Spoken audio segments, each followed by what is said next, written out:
नमः श्रीवर्धमानाय निर्धूतकलिलात्मने सालोकानां त्रिलोकानां यद्विद्यादर्पणायते।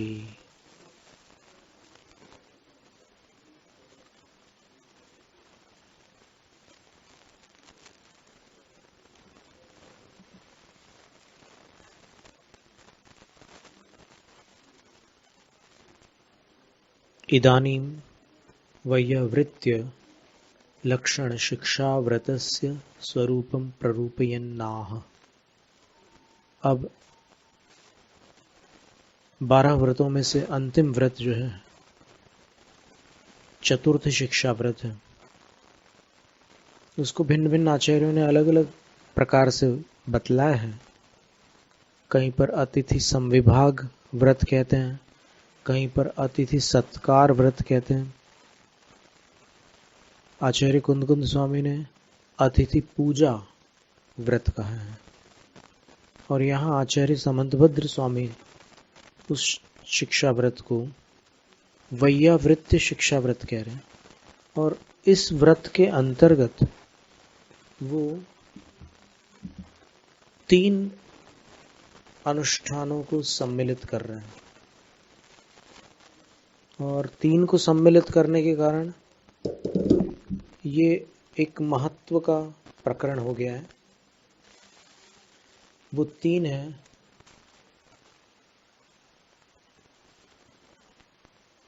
दान, पूजा और सेवा। वैयावृत्य, इसका नाम वैयावृत्य शिक्षा व्रत है क्योंकि दान भी गुरु की सेवा है, वैयावृत्य भी उनकी सेवा है और भगवान की भी सेवा हो जाती है एक प्रकार से इसमें। तो ये वैयावृत्य नाम का शिक्षा व्रत है। तो इसके लिए आचार्य महाराज ने एक काव्य दिया है। दानम वैयावृत्यम धर्माय तपोधनाय गुणनिधये अनपेक्षितोपचारो पक्रियम गृहाय विभवेन।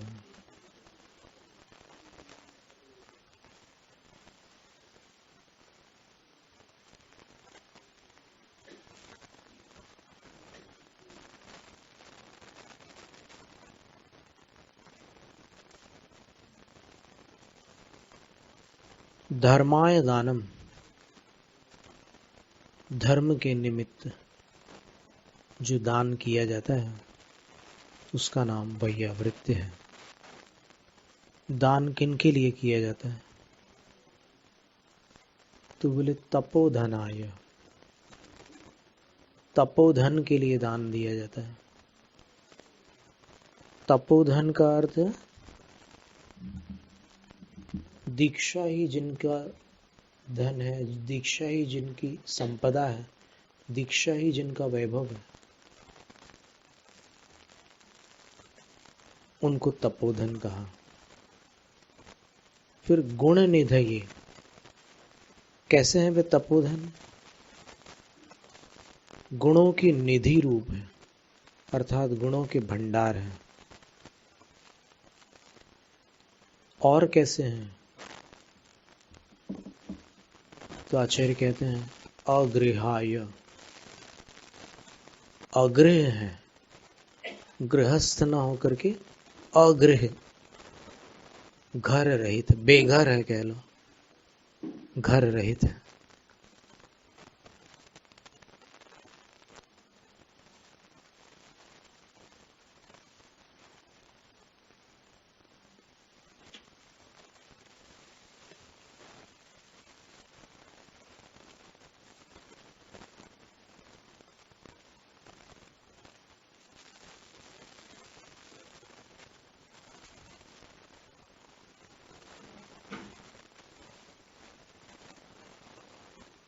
इसके उपरांत उन्होंने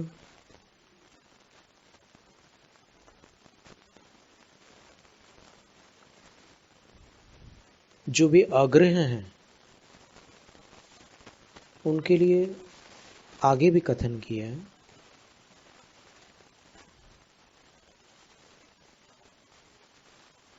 तो इस पूरे प्रसंग को अगर सावधानी से अगर समझेंगे तो कुछ अनजान बातें भी अपनी जानकारी में आ सकती है। सामान्यतः रत्नखंड शावकाचार्य का स्वाध्याय करते समय, जैसे अभी हम एक प्रवाह में अगर हम इसका अर्थ कर दें तो अर्थ ऐसा निकलेगा, फिर बाद में सूक्ष्मता से अर्थ करने पर अर्थ कैसा निकलेगा वो देखेंगे अपन। यहां पर क्या कह रहे हैं, धर्म के लिए दान करना वैयावृत्य है। और दान किनको करना है, किनको दान देना है, तो बोले गुणों की निधि रूप, दीक्षा रूपी धन से धनी और अग्रह घर से रहित जो भी है उनको देना है। तो तपोधन को अपन विशेष्य माने और गुण निधि और अग्रह शब्द को विशेषण माने। तो ये दोनों एडजेक्टिव्स हो गए और फिर वो नाउन हो गया तपोधन, कॉमन नाउन है। तप रूपी धन को धारण करने वाले जितने भी दीक्षित हैं वो सब तपोधन हो गए। तो उनके लिए धर्माय, धर्म के प्रयोजन से जो दान देते हैं उसका नाम वैयावृत्य है। पर वो दान कैसा होता है, तो उसमें एक खास बात लिखी है, अनपेक्षितोपचारोपक्रियम।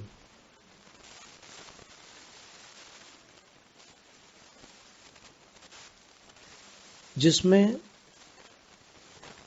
उपचार और उपकार ये दोनों अनपेक्षित है। इसका अर्थ हुआ, उपचार का अर्थ होता है कि जब कोई किसी को कुछ देता है तो वो बदले में कुछ देता है। तो अपन ने आहार दिया, कोई दीक्षित अपने यहाँ आए, आहार दिया, तो उसमें वो बदले में अपने को कुछ दे, ऐसा हिसाब नहीं रहता। और दूसरी बात, अनपेक्षित उपकार, माने उपकार की भी अपेक्षा नहीं होती। अपन ने आहार दिया तो उनका उपकार हुआ, क्योंकि अब उनका रत्नत्रय पलेगा, वो एक दिन और अपनी साधना को आगे बढ़ाएंगे, तो ये तो अपने द्वारा उपकार हुआ है, तो वो भी अपना कोई उपकार करे ऐसी अपेक्षा नहीं होती। तो इस प्रकार का जो दान होता है उसको वैयावृत्य कहते हैं। और अगर लेन देन वाला हिसाब हो गया तो फिर वो वैयावृत्य न हो करके वो एक व्यापार जैसा हो गया कि हमने भोजन करा है तो आप हमें बदले में कुछ कर, तो वो क्या हुआ, विनिमय बोलते हैं उसको, विनिमय हो गया। यहां से कुछ वहां गया, वहां से कुछ यहां आ गया, विनिमय हो गया। तो आचार्य कहते हैं कि ऐसा नहीं है, न तो उपकार के बदले में कुछ प्रत्युपकार का भाव रखना है और न ही उपचार के बदले कोई प्रत्युपचार का भाव रखना है। अब इन दोनों शब्दों का यहाँ पर आचार्य प्रभाचंद्र स्वामी ने विवरण किया है। उपचार प्रतिदानम, उपचार का अर्थ होता है लेन देन। उन्होंने आपसे आहार लिया, अब वो आपको कुछ दे दें तो ये उपचार कहलाएगा। तो जो आपने धर्म के लिए उनको आहार कराया है, आपने उनसे कुछ पाने के लिए आहार नहीं कराया है। फिर दूसरी बात कही उपकार। उपकार का अर्थ क्या होता है कि आपने आहार करा करके उनका भला किया है, क्योंकि उस आहार से वो चाहे विहार करे, चाहे उपदेश करें, चाहे अन्य साधुओं की वैयावृत्ति करें, चाहे वो अपनी दिनचर्या में अन्य अनुष्ठान करें, आवश्यक क्रियाएं संपन्न करें, तो उनका भला हुआ है आहार लेकर के। तो उसके बदले वो मंत्र तंत्रादिना प्रत्युपकरणम, हमारा भी प्रत्युपकार करे। कैसे? मंत्र तंत्र कुछ बतला करके हमारा भी प्रत्युपकार करे। यानी हमने उनको आहार करा है, तो अब आहार फोकट में तो आता नहीं, तो कुछ तो चार्जेस लगेंगे। तो वो चार्जेस ऐसे हैं कि आप हमें कुछ मंत्र तंत्र दे दो, कल हम और भी अच्छा आहार करा देंगे आप। तो आचार्य कहते हैं कि इस प्रकार की भावना जिस दान में नहीं पाई जाती, उसको वैयावृत्ति शिक्षा व्रत के अंतर्गत ग्रहण किया जाता है। और इसमें इतना बस ध्यान रखना है कि किनके लिए दान दे रहे हैं, तो तपोधन के लिए दे रहे हैं, दीक्षा रूपी धन के जो धारी हैं उनके लिए दे रहे हैं। वो कैसे हैं? गुण निधि है, सम्यक दर्शन आदि गुणों के भंडार है वो। और कैसे हैं? अगृहाय, गृहस्थ नहीं है वो, उनके लिए दान दे रहे हैं। और दान कैसे दे रहे हैं? विभवेन, विभव पूर्वक दे रहे हैं। और दान की प्रक्रिया में विभव क्या होता है? जो नव पुण्य है वही दान का वैभव कहलाता है। तो नव पुण्य कौन से हैं? जिसको नवोपचार विधि कहते हैं। अभी वर्तमान में लोग उसको बोलचाल में नवधा भक्ति बोलने लगे हैं। वस्तुतः नवधा भक्ति शब्द जहां तक हमने देखा है शास्त्रों में, तो जैन शास्त्रों में कहीं भी आचार्यों के मूल वचनों में नवधा भक्ति पाठ हमें नहीं मिला है। अगर मिल जाए किसी को तो फिर हम जानना चाहेंगे, यदि वो देना चाहे जानकारी तो। ये सारी बातें हमें इसलिए कहना पड़ती है कि किसी को हम बंधन में नहीं डाल सकते कि नहीं आपके पास जानकारी हो तो बस हमें दो, आपको देना पड़ेगी, ऐसा नहीं, बाध्य नहीं कर सकते। यदि वो जानकारी उनके पास हो और वो देना चाहे तो दे सकते हैं। तो ये जो विभव बता रहे हैं, विदित द्रव्यादि संपदा, विधि, द्रव्य, दाता और पात्र, इन चारों का जो मेल होता है, तो उसमें विधि में तो नवोपचार विधि कहलाती है। वो शास्त्रों में नवोपचार विधि शब्द तो आता है, नवधा भक्ति शब्द अभी हमें नहीं मिल पा रहा है। हिंदी अनुवाद में हर जगह मिल जाता है। जैसे मान लो पंडित दरियाव सिंह सोधिया जी ने एक श्रावक धर्म संग्रह लिखा है, उसका दूसरा नाम श्रावक धर्म संहिता भी है, उसके अंदर नवधा भक्ति शब्द लिखा हुआ है। और ऐसे हिंदी में अन्य स्थानों पर भी नवधा भक्ति शब्द मिल जाता है, लेकिन यहाँ मूल आचार्यों की वाणी में नहीं मिलता। मूल आचार्यों की वाणी में या तो विधि शब्द मिलेगा या फिर नवोपचार विधि मिलेगी। नवधा भक्ति शब्द वास्तव में देखा जाए तो आपको पता हो, गोस्वामी तुलसीदास जी का नाम सुना आप, जिन्होंने रामचरितमानस लिखी है। अवधी भाषा में एक बहुत प्रसिद्ध रामायण है जो प्राय उत्तर प्रांतों में तो सर्वत्र उसके अखंड पाठ चलते हैं, और उसको पाश्चात्य पार्श्व गायकों ने गाया भी है। मुकेश ने भी गाया, अनुराधा पौडवाल जी ने गाया, और फिर कई लोगों ने गाया, जिसमें ऐसी पंक्तियां आपने शायद कभी सुनी हो, क्या पता। रघुकुल रीति सदा चली आई, प्राण जाई पर बचन न जाई, ऐसे पद हैं उसमें, बहुत प्रसिद्ध काव्य है वो। तो वो उधर चलता है उस तरफ। उसमें नवधा भक्ति का वर्णन है, और बिल्कुल अलग प्रकार का वर्णन है नवधा भक्ति का।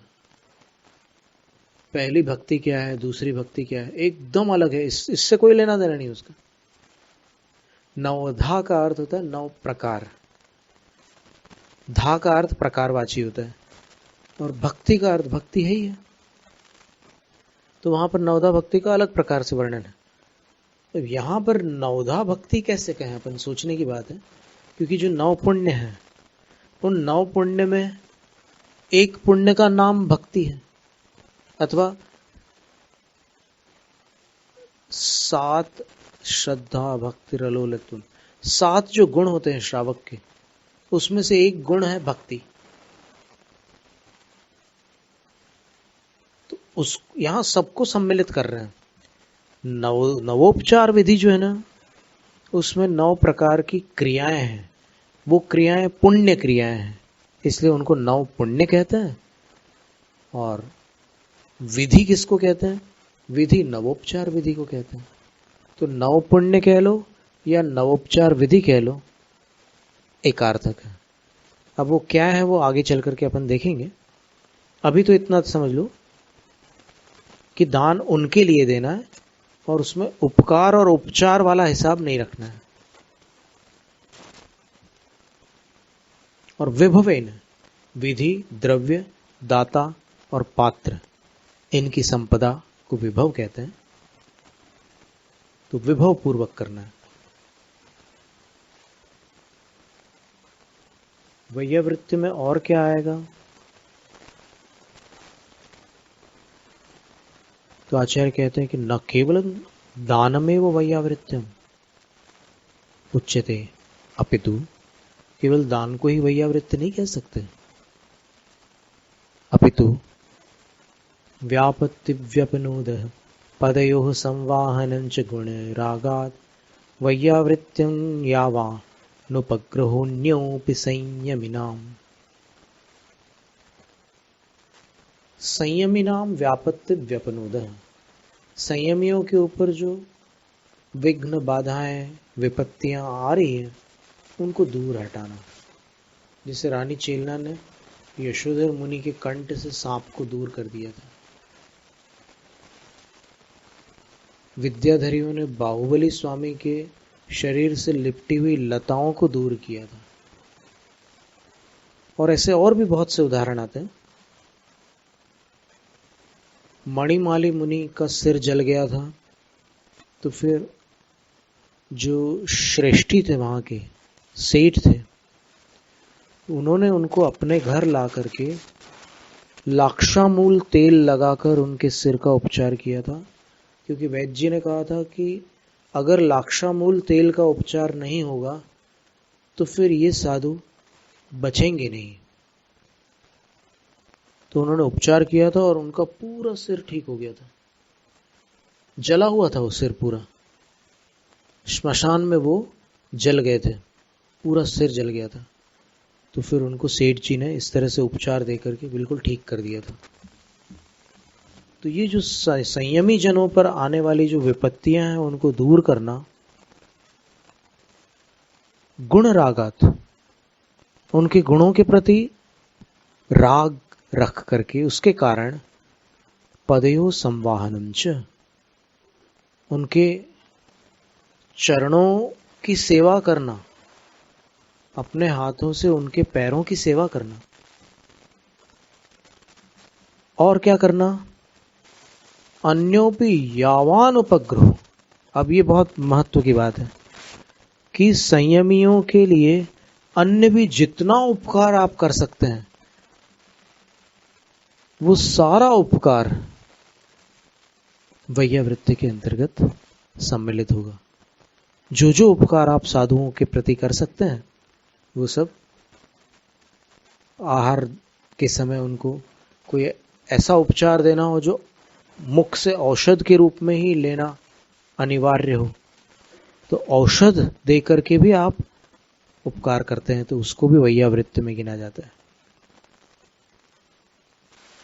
पर अभी यहां पर जो उपचार बताया जा रहा है वो औषध से कुछ भिन्न बता रहे हैं। अभी जो उपचार बाहर से शक्य हैं, वो उपचार बता रहे हैं। तो वो जितना भी उपकार आप करेंगे, वो सब वैयावृत्ति के अंतर्गत आएगा।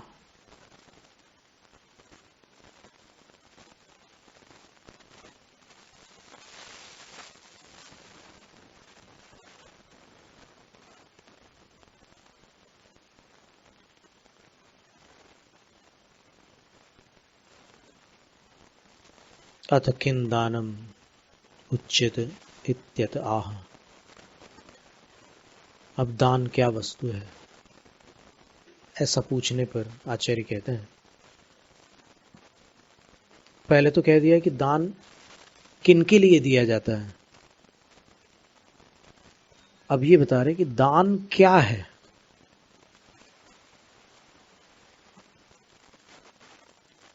नव पुण्यैः प्रतिपत्तिः सप्तगुण समाहितेन शुद्धेन अपसूनारंभाणा मार्याणा मिष्यते दानम। नव पुण्यों के साथ प्रतिपत्ति, गौरव करना, आदर करना,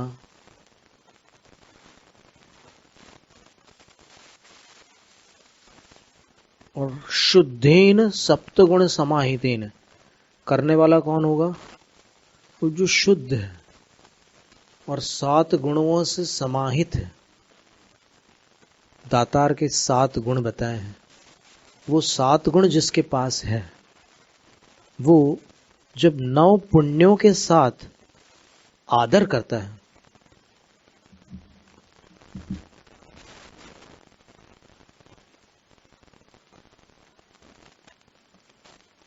पर ये जो विधि बता रहे हैं वो किन के लिए की जाती है?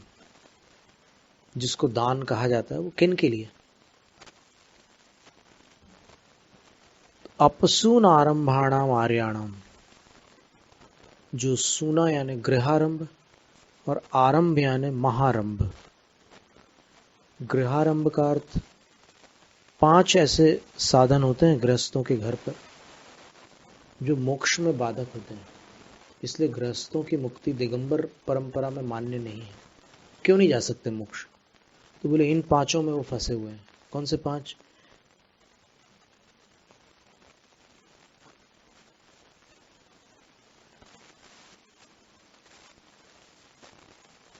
ये धर्म सभा चल रही है, इसलिए अगर उसमें आपका सहयोग हो तो बहुत अच्छी बात होगी। खंडनी पेषणी चुल्ली उदकुंभ प्रमार्जनी पंचसूना गृहस्थस्य तेन मोक्षम न गच्छति। खंडनी, खंडनी का अर्थ होता है कि बड़े टुकड़ों को खंडित करने वाली कोई वस्तु, जिसको ओखली बोलते हैं, उलूखल बोलते हैं संस्कृत में। पत्थर की वस्तु होती है बड़ी सी, उसमें कूटते हैं किसी वस्तु को। कूटने की जो वस्तु होती है उसको खंडनी कहते हैं। ये एक सोना है। दूसरा पेषणी, पीसने की वस्तु। तो पीसने के लिए खंडनी काम नहीं आती, खंडनी कूटने के काम आती है। पीसने के लिए चक्की काम आती है। चक्की का मतलब फ्लोर मिल बोलते हैं ना, जिसमें आप एक तरफ से अनाज या कुछ डालते हैं, दूसरी तरफ से उसका आटा निकलता है।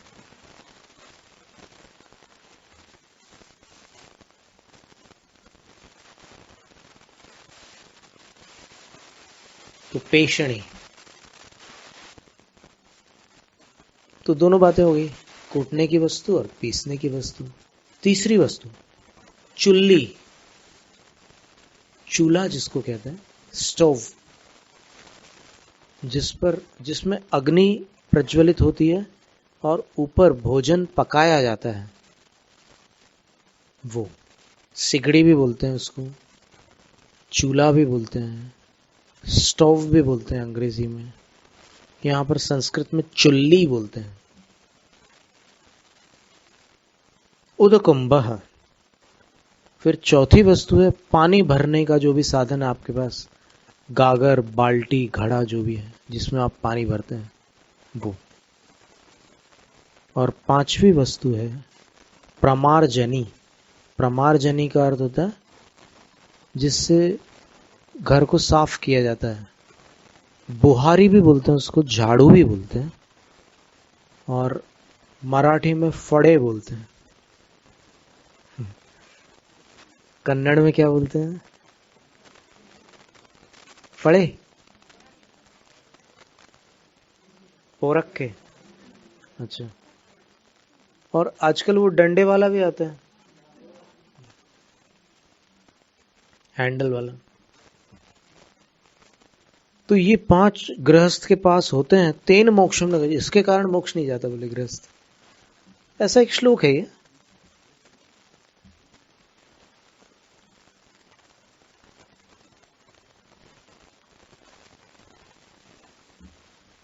तो दान किनके लिए करना है इस विधि से, वो आचार्य महाराज बता रहे हैं।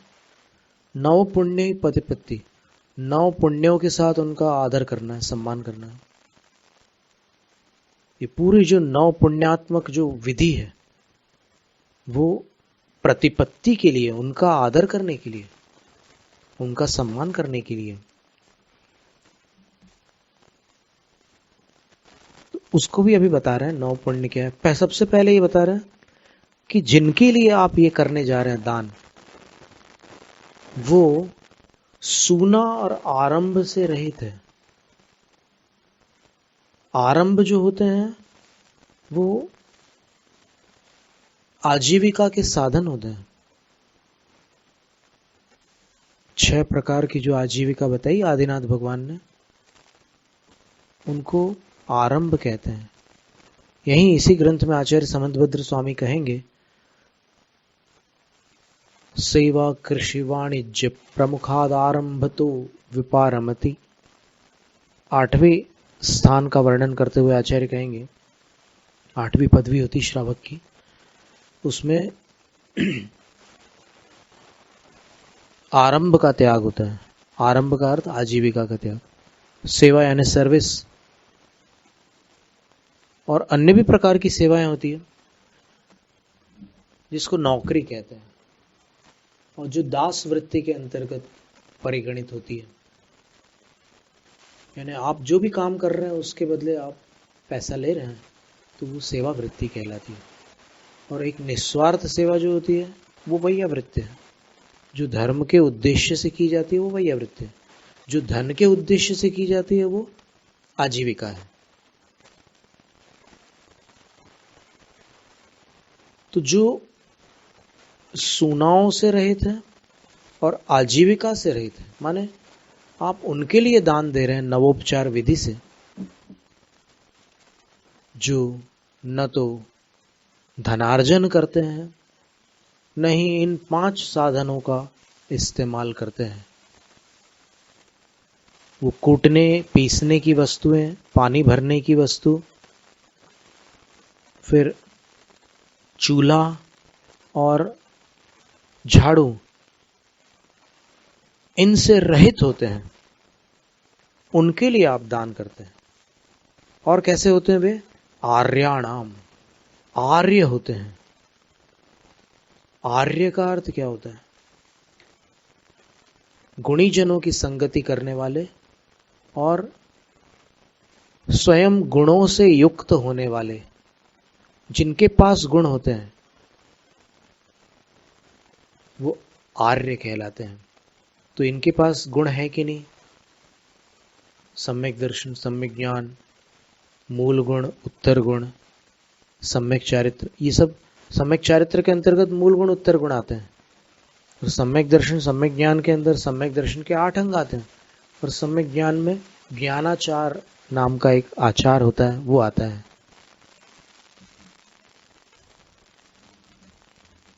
उसके भी 8 भेद होते हैं। तो इनके लिए जो दान दिया जाता है वो इस प्रकार दिया जाता है। किस प्रकार? तो बोले देने वाला शुद्ध हो।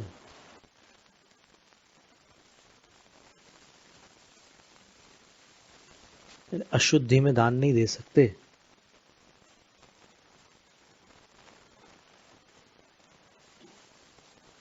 अब उसमें 7 गुण भी हो, तो 7 गुण कौन से हैं?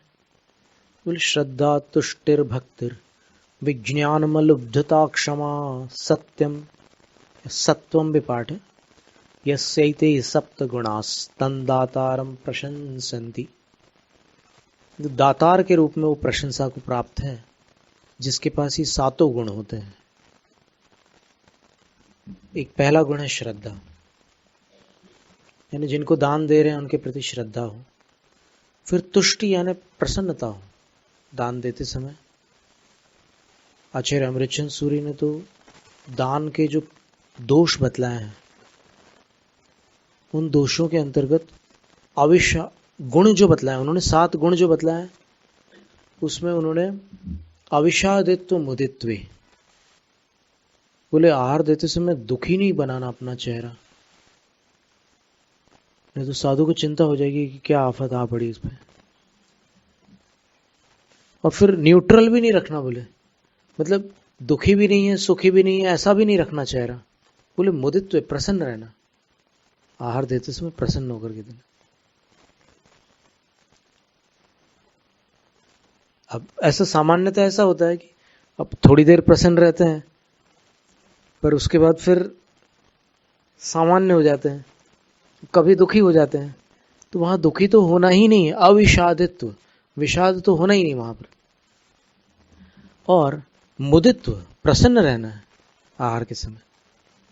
अंतराय होता है तो प्रसन्नता चली जाती है, वो तो बाद की बात है, लेकिन जब तक नहीं हुआ है तब तक प्रसन्न रहो, ऐसा है। तो यहां पर जो गुण बता रहे हैं वो अलग है।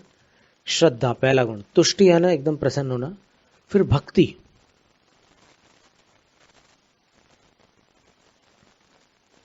गुणों के प्रति अनुराग का नाम भक्ति है। और विज्ञान का अर्थ होता है दान के संबंध में विशेष ज्ञान होना, कि उपवास के बाद आहार में कैसा क्रम रखा जाए, या अंतराय हो गया तो दूसरे दिन प्रारंभ में क्या चला है, या फिर कैसे क्या किया जाए, ये विवेक रखना। कोई साधु बीमार है तो बीमार साधु, या फिर किन्हीं के दांत नहीं है तो जिनके दांत नहीं है उनको आप ऐसी वस्तु मत खिलाओ जो दांत से ही खाई जा सकती है, बिना दांत के नहीं खा सकते, ऐसी वस्तु मत खिलाओ उनको। तो ये विवेक रखना। मान लो जमीन पर हाथ लग गया तो उस हाथ से भोजन की सामग्री को न छूते हुए हाथ धो लेना। कभी कभी ऐसा होता है कि एक हाथ में तो भोजन पात्र है, दूसरा हाथ जमीन पर लग जाता है और कोई इशारा करता है कि तो तुमने छू लिया। लोग इतने होशियार होते हैं, वो बोलते हैं कि तुम्हारा हाथ छू गया, वो ये नहीं बोलते कि ये पात्र हमें दे दो। विवेक का काम क्या है कि उसको ये मत बताओ कि तुम्हारा हाथ छू गया, नहीं तो वो हाथ धोने के लिए तुरंत जाएगा और दोनों हाथ से पकड़कर उसको पात्र को रख देगा। तो दोनों हाथ से पकड़ेगा तो क्या होगा, वो जमीन वाला हाथ भी उस पात्र में लग जाएगा। तो उससे वो पात्र ले लो, किसी उपाय से अच्छे से राजी हो जाए उस तरीके से ले लो, और उसके बाद उससे बोलो कि तुम्हारा ये वाला जो हाथ है ना वो जमीन में लग गया है, इस हाथ से हमने पात्र इसलिए अलग करवा दिया कि अब तुम हाथ धो लो जाकर के। ऐसा कुछ भी विवेक से वहां पर जैसी परिस्थिति हो करने योग्य है। और इसी प्रकार कौन सी वस्तु में कौन सी वस्तु का मिश्रण नहीं करना, इसका भी ध्यान रखना होता है। जैसे कहते हैं कि कटहल जो है उसके साथ जो ये जैक फ्रूट होता है ना, उसके साथ पान का मिश्रण नहीं किया जाता, तांबूल का जो पान होता है ना। अभी पहले अपन पढ़ चुके हैं भोगोपभोग परिमाण में, पान का अर्थ तो आपको जानते मालूम ही है। जो अपन यहाँ पर अभी जैसे शनिवार को जो पूजा हुई थी उसमें उस पत्ते के ऊपर जो चंदन लगा था, वो जो पत्ता होता है वो पान कहलाता है। यहाँ क्या कहते हैं उसको, कुछ और, बेटल लीफ बोलते हैं अंग्रेजी में। इसको नागवल्ली और एक और नाम है उसका। अभी हम लोग जो कुंदाद्री के पास थे ना, तो वहां पर हम लोगों ने इसकी लताएं देखी थी। कुंदाद्री के पास में एक खेत या बगीचा था फलों का, वहां पर इसकी लताएं ऐसे चढ़ी हुई थी। नागवल्ली और एक नाम और है उसका, दोनों थे, वो सेम रहता है पर उसमें शाइनिंग रहती है, एकदम शाइनिंग रहती है इसके पत्ते में। और एकदम अलग ग्रीन कलर होता है, ग्लॉसी ग्रीन होता है। तो वो वहां पर लताएं चढ़ी हुई थी ऊपर। तो उन्होंने बताया था कि ये पान है, बेटल लीफ है। 2 नाम बोले थे उनने हमें, एक नाम तो नागवल्ली याद आ रहा है, एक और नाम बोला था उनने। तो उसके साथ इसका मिश्रण प्रतिकूल होता है, हानिकारक होता है। इसी प्रकार गन्ने का रस और पपीता, जो पपया होता है ना, उसके साथ ये जो इक्षु रस होता है, इन दोनों का मिश्रण भी प्रतिकूल होता है। और अन्य भी ऐसे कई प्रकार के मिश्रण हैं जिनको आयुर्वेद शास्त्र में विरुद्ध आहार कहते हैं, उनका मिश्रण नहीं करना।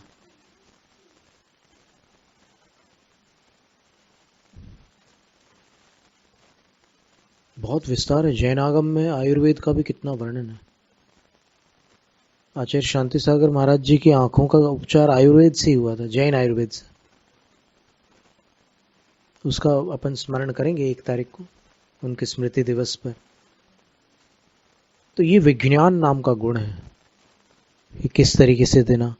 और कभी क्या होता है कि जो जिस पात्र में आप जल भर करके उनके हाथ वगैरह धुलाते हैं, उस पात्र में जल की मात्रा ऐसे अगर आप मुंह तक के भरेंगे तो फिर वो कठिनाई जाएगी। वहां पर आप उतना पानी भरिए जिससे कि धार बन सके। पूरा फुल भरेंगे ना तो पानी ऐसे छलकेगा, धार नहीं होगी उसकी। तो ये सारी बातें इसमें विज्ञान गुण के अंतर्गत आती है। और कौन सी वस्तु कैसी परिस्थिति में हानिकारक होती है, इसका ज्ञान भी आवश्यक है। जैसे कौन सी वस्तु के बाद क्या खिलाने से तकलीफ होती है, ये भी पता होता है। अब घर पर तो बहुत सारी बातें ऐसी जानकारी में विवेक में रहती है, लेकिन आहार दान के समय अपन बस वो अंजलि में देने में पूरा ध्यान अपना लगा रहता है। तो क्या दे रहे हैं, किस क्रम से दे रहे हैं, ये सारी बातें कुछ कभी कभी चली जाती दिमाग से। बस देते जाओ देते जाओ, और फिर वो एक स्थिति ऐसी आती है, बस खत्म, पूरा हो गया, काम निपट गया। वैसा नहीं है, यहां पर विज्ञान गुण के साथ देना है। और कोई भी वस्तु ऐसे मुंह के ज्यादा पास नहीं लाने का, ऐसे दूर रखना थोड़ा। मुंह के पास लाने से अगर आपने कोई शब्द बोला तो फिर उसमें छींटे पड़ सकते हैं, आपकी सांस भी उसमें स्पर्श कर सकती है, तो उतनी दूरी रखना है। और भी कितनी जमाने की जानकारी। आहार देते समय वहां की जो भूमि है, 3 शुद्धियां बताइए वहां पर मूलाचार ग्रंथ में, पड़ी शुद्धे भूमि थी है। 3 भूमियां शुद्ध होना जरूरी है आहार दान के, आहार लेते समय साधु को।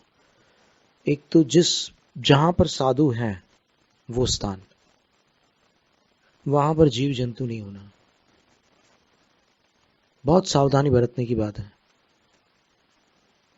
फिर दूसरा, जहां से वो आहार देते हैं वहां भी जीव जंतु नहीं होना।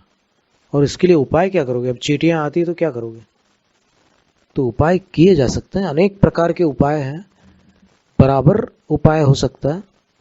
कपूर से भी चींटियां चली जाती है, हल्दी से चली जाती है, पिपरमिंट के पाउडर से चली जाती है। पर चींटियों के ऊपर मत डालना ये वस्तुएं, इसमें कुछ वस्तुओं में उनकी जान को खतरा भी होता है। बस उसकी गंध से वो चली जाए, इस तरीके से उनके लिए आप रास्ता कर देना। और वहां पर आपने पूरा साफ करके रखा है, तो ना आए इसलिए ऐसा एक कुछ घेरा जैसा भी बना सकते हैं। अब वो लक्ष्मण रेखा नाम की एक वो आती है चौक पेंसिल टाइप की, उससे मर जाते हैं कई बार। तो ऐसे हिंसक वस्तुओं का प्रयोग ना करके ये जो देसी वस्तुएं हैं अपने होम रेमेडीज, उनका उपयोग कर सकते हैं आप। और ऊपर भी जो रहता है, जो ऊपर का स्थान, जैसे मान लो पंखा है, तो पंखे के डायरेक्ट नीचे मत बैठा लिए साधु, क्या पता पंखे से क्या गिर पड़े अंदर। इतने सारे अंतराय क्यों होते हैं, सोचो ना। ये सावधानियां आप भोजन बनाने में बहुत सावधान रहते हैं, अच्छी बात है, पर ये सारी चीजें कैसे होती है, फिर अंतराय क्यों होता है? इन सब बातों का ध्यान रखना आवश्यक है। तो इसको विज्ञान गुण कहा है। फिर अलुब्धता, अब दान देते समय लोभ नहीं रखना है कि इसके बदले मैं अच्छी से अच्छी चीज दूंगा दान में, तो फिर जैसी करनी वैसी भरनी।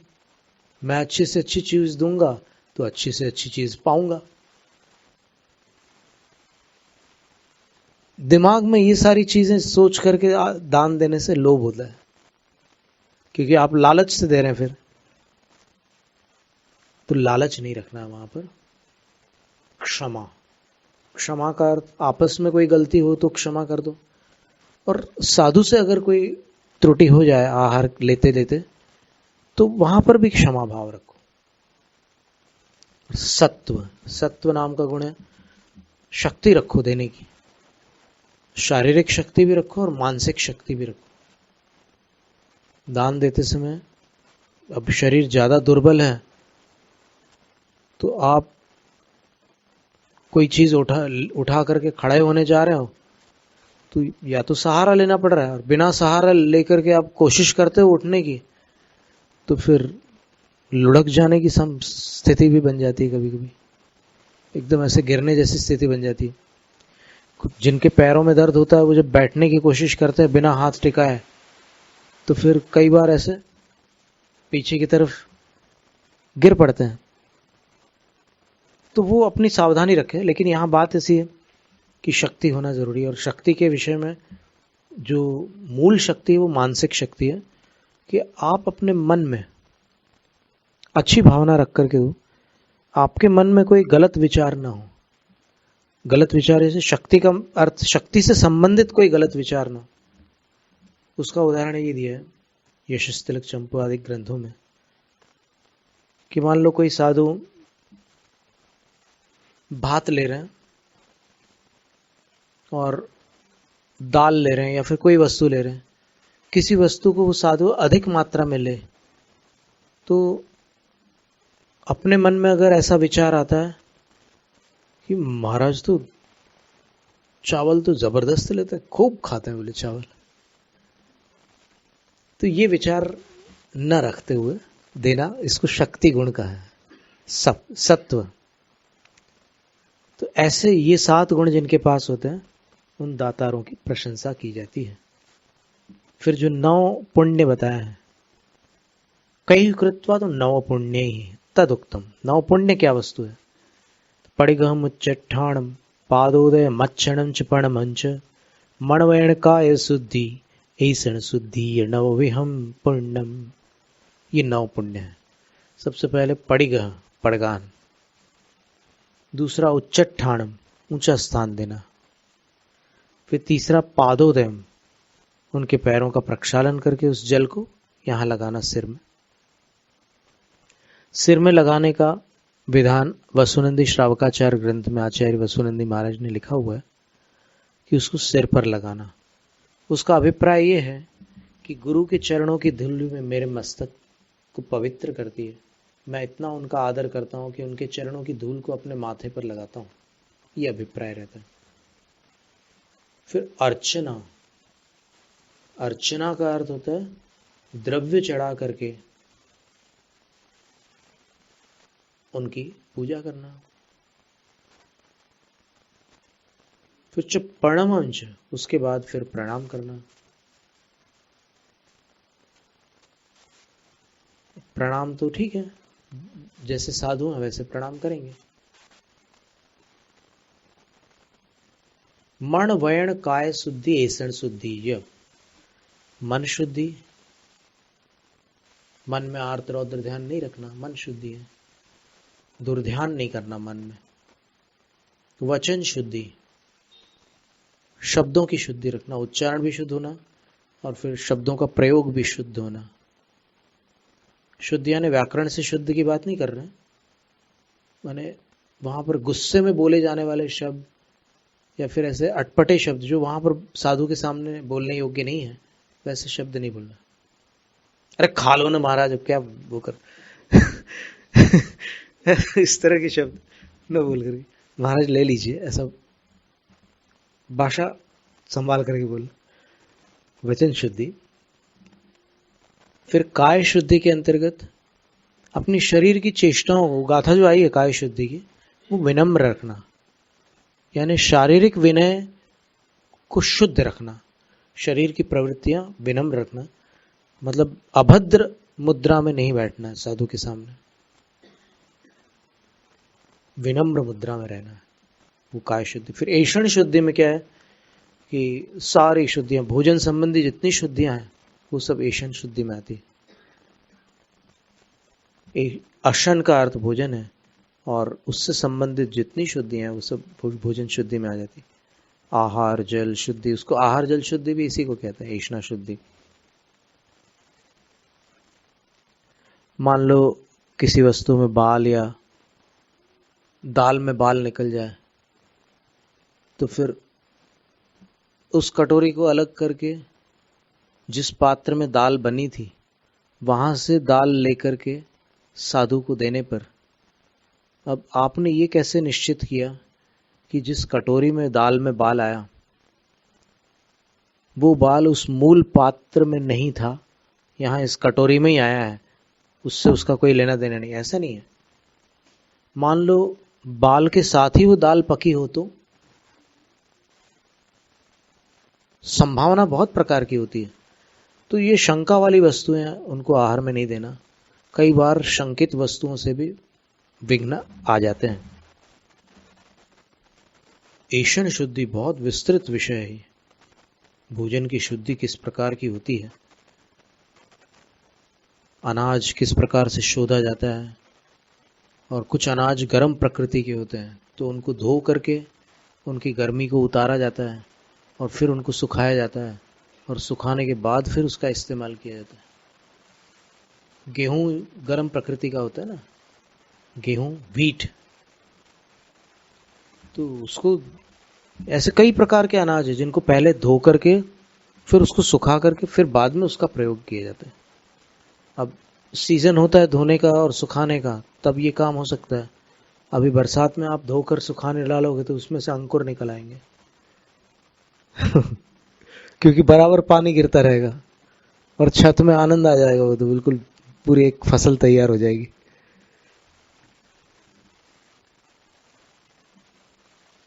तो ये जो ऐषणा शुद्धि है, ये सब मिला करके 9 प्रकार का पुण्य कहलाता है, और इसी को विधि भी कहते हैं।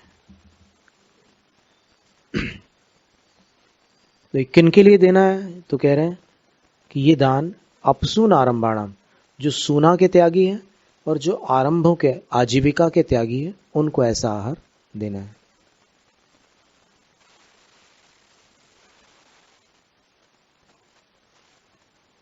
बस इतना ही रखते हैं आज।